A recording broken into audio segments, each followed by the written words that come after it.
पौष्टिक असे मेथीचे लाडू. त्यासाठी आपल्याला मेथी भाजून घ्यायची आहे, त्याची बारीक पावडर करून घ्यायची.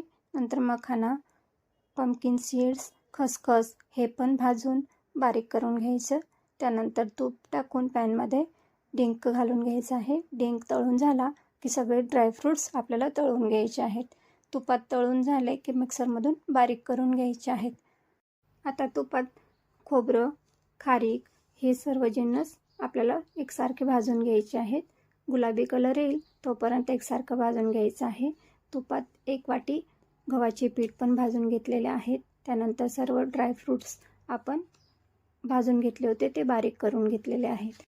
गरम तुपात गूळ घालून जायफळ आणि मेथी पावडर टाकून मिक्स करून घेतलेला आहे आणि त्याचा पाक तयार करून आपण सगळे ड्रायफ्रूट्समध्ये मिक्स करून त्याचे असे लाडू वळून घ्यायचे आहेत.